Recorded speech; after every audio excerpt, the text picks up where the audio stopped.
Agent, you can escort the nominee. Mr. Speaker, on that issue of declaration of wealth, you know, since our media colleagues are here before the other nominee comes in, I know it's the newspapers that largely reported on it, which is okay, because it's part of the vetting process. You know, if these honorable members also here declared their wealth, there are others who are worth much more than that. Like my friend here, Junet, I know if he was to declare his wealth, having been a member of parliament and a businessman of many years.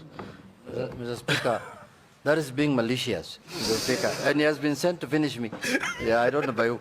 My only concern is that you asked the candidates many incisive questions, and the question of their worth was at the tail end of every interview.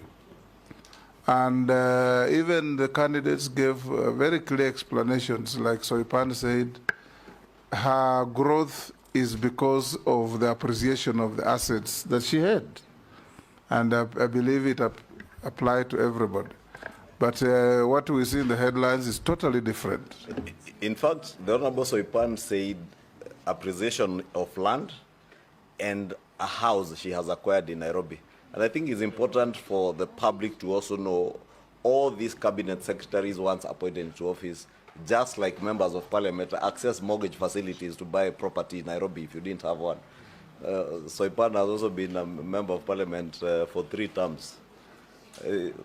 So it's fair because maybe next time it will be, these members here will be here being vetted to appreciate that Honorable Mary Amase has been a member of parliament for 3 terms.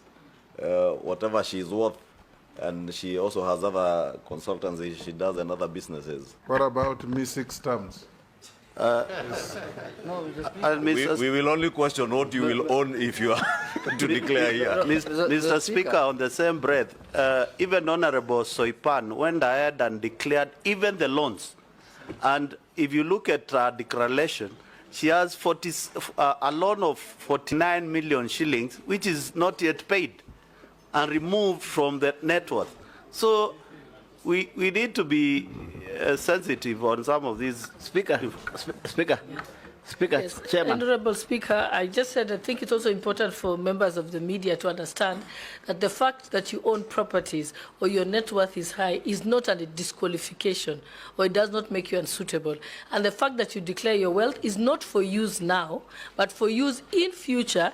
If, let's say, your wealth that you declared at the time of entering office, if there is alleged corruption against you, that is used to assess whether you legally acquired the property while in office. So it's not for use now. Similarly, the wealth declaration form, the wealth declaration form and the self-declaration form that is deposited at the Ethics and Anti-Corruption Authority, I know that the EACC have spoken in the media the day before yesterday and said that they clear candidates. EACC has no authority whatsoever in law to clear anyone. They can only investigate you for corruption. So the self-declaration form is for custody by EACC for future investigation should they be necessary. Similarly, the wealth declaration form that public servants leave with their employees is for use only at the time that you're being investigated and they have received a court order asking for the wealth declaration form. So it's important that the media get the facts right. Thank you. Mr. Speaker, let me explain this. Mr. Speaker, there is no harm in somebody being rich. And there is no harm, it is not a crime in somebody being poor. But what I think people expect is just a proper explanation on how, when you declare this is my wealth, what is the source, what is it? The question that has come up is, let's say you have worked for 30 years and you made a wealth of 400 million. And you have worked for 2 years and you have made a wealth of 150 million. So that's the comparison that they are looking at. If you explain how you made that 150, there is no harm, Mr. Speaker. Richness is not a crime, as you say. I agree with you. And poor is dangerous. Mr. Speaker. Thank you, Mr. Speaker. You know, this is not even new. When we did the vetting last time, all headlines talked about the billions and the hundreds of millions that the nominees were worth. So I think it's something that maybe the media feels can sell. And because of freedom of media, we can allow them to report it the way they see it. Curtailing their freedom at all. Mr. Speaker, I'm aware that Ichungwah is worth 5 billion as of now. So, why are you understating him?